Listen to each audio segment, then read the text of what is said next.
You know exactly what happened. You have known since the morning it happened. And the reason it still sits with you, weeks or months later, is not because you are oversensitive or keeping score. It is because what happened was real, it was specific, and nobody in that room acknowledged it. You stayed late. You built the deck. You solved the specific problem that three other people had already looked at and walked away from. You sent the files at 11:30 that night and went to bed knowing the presentation was ready. The next morning your colleague stood at the front of the room and presented it.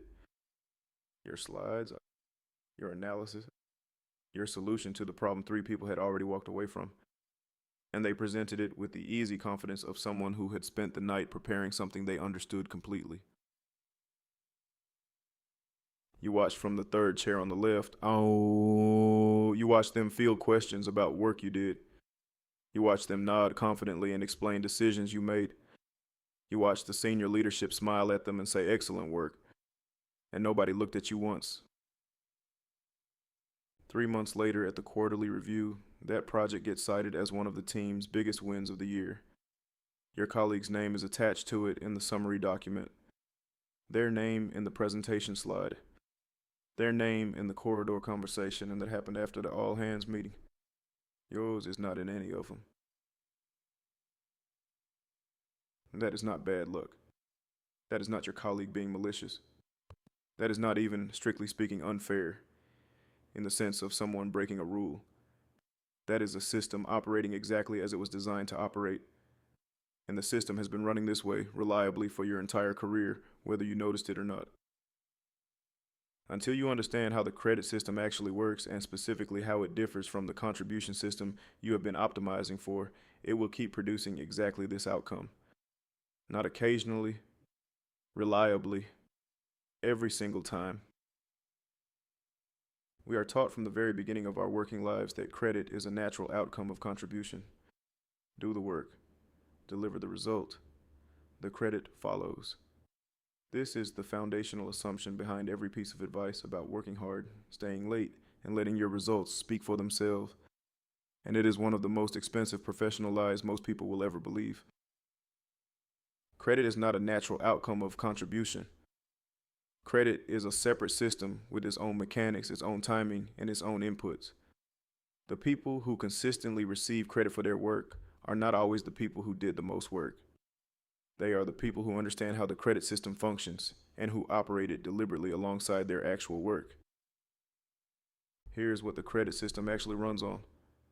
Organizations do not have perfect information about who contributed what to any given outcome. What they have are impressions, associations, whatever story got told in the room after the work was done. And the story is almost never told by the person who did the work. Your manager does not keep a precise record of your contributions. They keep a feeling, a vague impressionistic sense of who on their team does what, assembled from whatever reached them directly, whatever was communicated to them clearly, and whatever got mentioned in the informal conversations that happen after the formal meetings end. The person who built the work and the person who presented the work are providing two completely different inputs into that impression system. The builder is feeding it silence, the presenter is feeding it their name, their face, their voice, and their confident handling of every question the leadership asked. And the impression system only has one output: credit. Credit flows to the person who was most visible at the moment the work became valuable. That moment is almost always the presentation. The meeting where the outcome gets celebrated, the room where the senior people nod and smile and say excellent work. That single moment is where most of the credit in any organization gets permanently assigned. Here's what happens in that room that makes the credit assignment so fast and so durable. Senior leaders are busy people managing many things simultaneously. They do not know the production history of the work being presented. They do not know who stayed late, who solved the hard part, who wrote the section that finally made the argument land. They know what they see right now in this room in front of them. The association between the presenter's name and the project's success forms in approximately 90 seconds.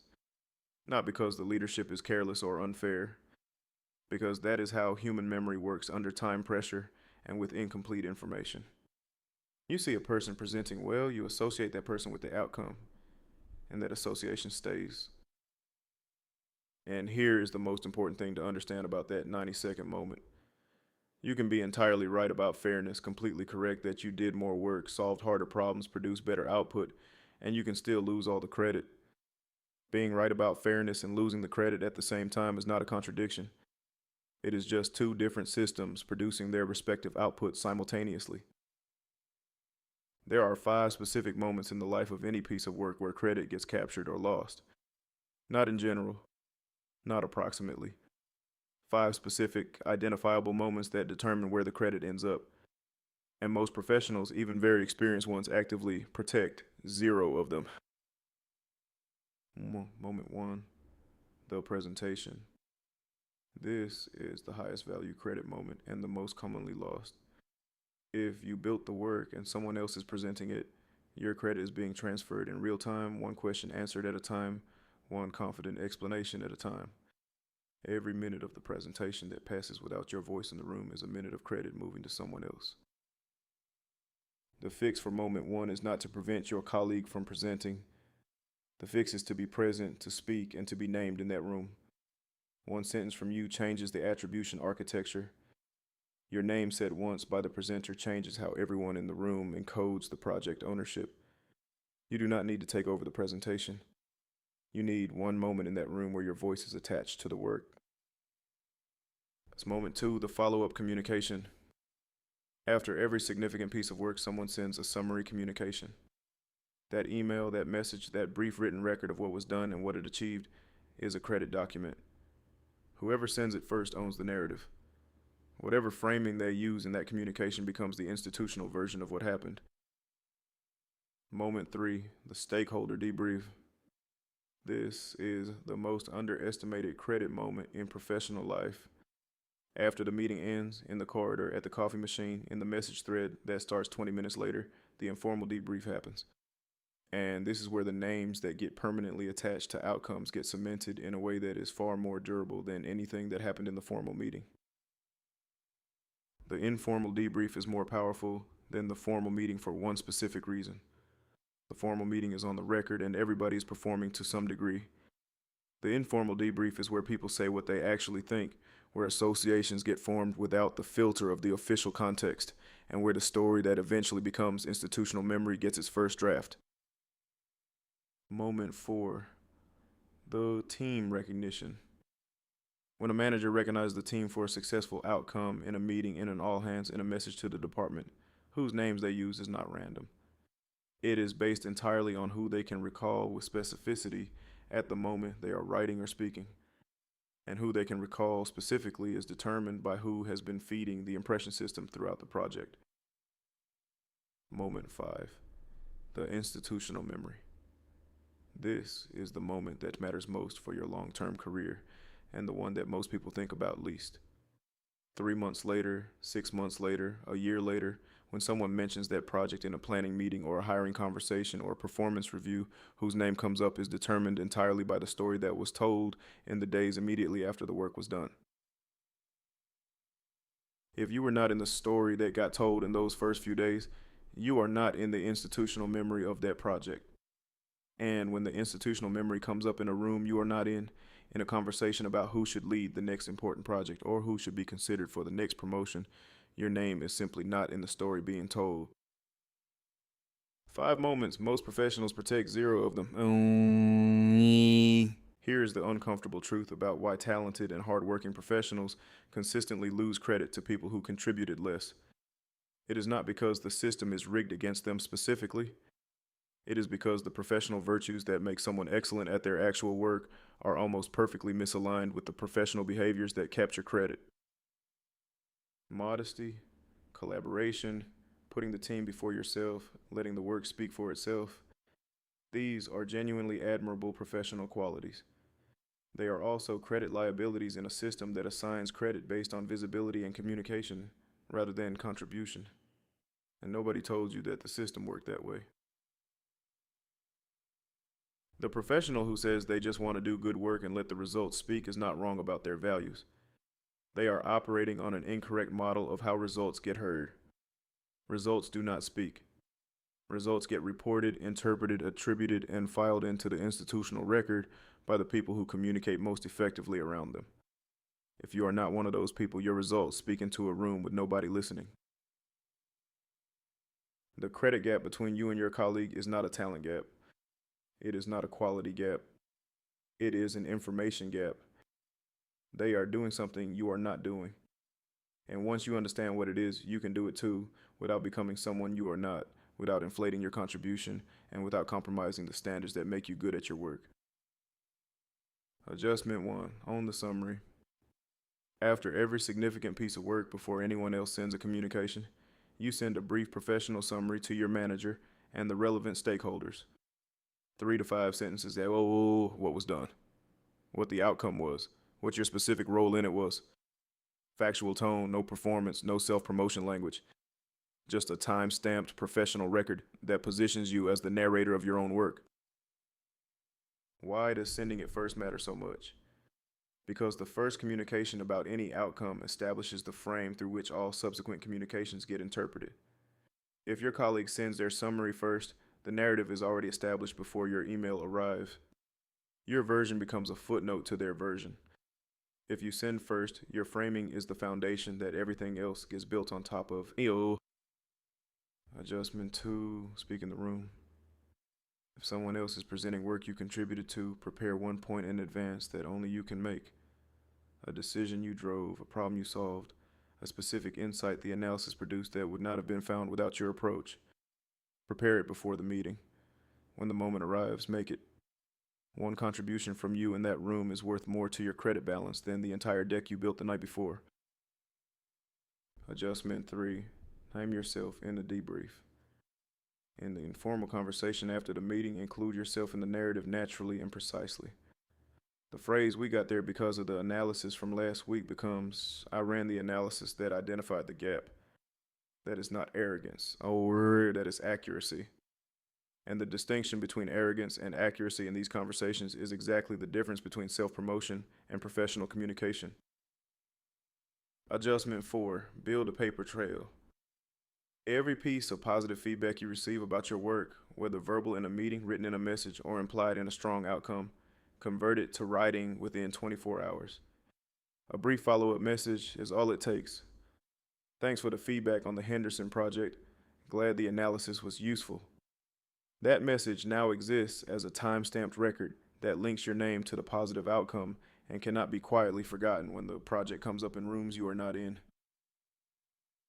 Why does this matter beyond the obvious benefit of having a record? Because positive feedback about your work is the rawest form of credit available to you, and most people let it evaporate entirely. The manager who praised your analysis verbally in Tuesday's meeting has entirely forgotten about it by the following Tuesday. The written record you created the day after means it still exists on Wednesday, and the week after that, and the month after that, when your name comes up in a context you are not part of. Adjustment 5. Manage your visibility proactively and consistently. Once a week, send a brief 3-line professional update to your manager. What you worked on, what it produced, what is coming next. Not self-promotion, not bragging, professional documentation of your current contribution to the team's outcomes. The weekly update is the single most effective way to ensure that when your manager assembles their impression of your contribution, they have recent, specific, accurate information to work with. Here is what the weekly update does to the impression system over time. Without it, your manager's impression of your contribution gets assembled from fragments, and the fragments they have access to are the ones that happen to reach them through other channels, which usually means the channels your more vocal colleagues are feeding. With it, your manager has a fresh, specific, first-person account of your contribution every single week. The impression is accurate because you are the one supplying it. Here are all 5 adjustments together. 1. Own the summary, send it before anyone else does. 2. Speak in the room, 1 contribution minimum in every meeting where your work is presented. 3. Name yourself in the debrief, accurate, not arrogant. 4. Build a paper trail, convert every verbal positive to a written record within 24 hours. 5. Manage your visibility proactively with a weekly 3-line update. None of these adjustments require you to become a different person. You do not have to stop being thorough. You do not have to stop being collaborative. You do not have to become political or self-promotional or the kind of person who talks more than they deliver. You just have to stop being systematically invisible to the people whose impressions determine your career. The 5 moments diagram returns one final time. Every node protected. The presentation, you spoke. The follow-up, you sent it first. The debrief, you named yourself accurately. The recognition, you fed the impression system weekly. The institutional memory, you built the paper trail that kept your name in the record. Your colleague did not steal your credit. The system transferred it, and the system transferred it because you understood your job as producing excellent work, and they understood their job as producing excellent work and making sure the right people could see it clearly. Both things are part of the job. You were only doing one of them. This is not your fault. Nobody told you that credit capture was a professional skill that needed to be developed alongside technical competence. They gave you the simplified rulebook, work hard and deliver results, and they let you optimize for it while the credit system ran on completely different mechanics right beside you. The gap between you and your colleague is not a character gap. It is a curriculum gap.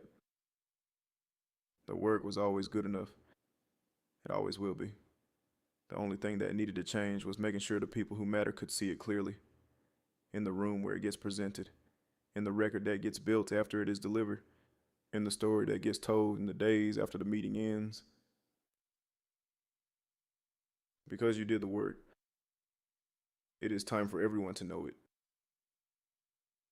There is one more thing we're saying before we get to the adjustments, because it changes how you apply all of them. The goal is not to become someone who inflates their contribution or takes credit for things they did not do.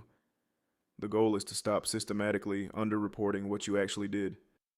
There is a large and important difference between those two things, and it matters that you understand which one you are being asked to do here.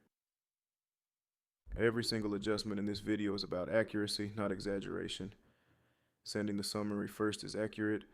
You did the work. You should be the one describing what was done. Speaking in the room is accurate. You have a specific contribution that only you can speak to. Naming yourself in the debrief is accurate. You ran the analysis. Saying you ran the analysis is not a claim, it is a fact. The paper trail is accurate. Positive feedback happened. Preserving it is documentation, not performance. Think about the 5 credit capture moments one more time before we close. Every single one of them is a moment where accurate information about your contribution either enters the institutional record or fails to. Protecting them is not about gaming the system. It is about making sure the system has accurate inputs. Right now it does not, because you have been providing it with silence where your contribution should be. One practical note before the final word. Start with one adjustment, not all 5. The weekly update is the easiest place to begin because it requires no specific triggering event and costs almost no time.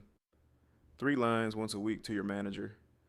Start there, build the habit for a month, then add the summary email.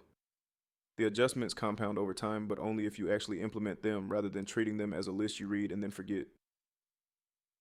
The thing that keeps most people from starting is that the adjustments feel like self-promotion, and self-promotion feels like it compromises the professional identity they have spent years building. But here is the reframe that matters. Self-promotion is claiming credit you did not earn. What you are doing is claiming credit you did earn for work you actually did that the system failed to record accurately because you did not supply the right inputs. That is not self-promotion. That is professional documentation.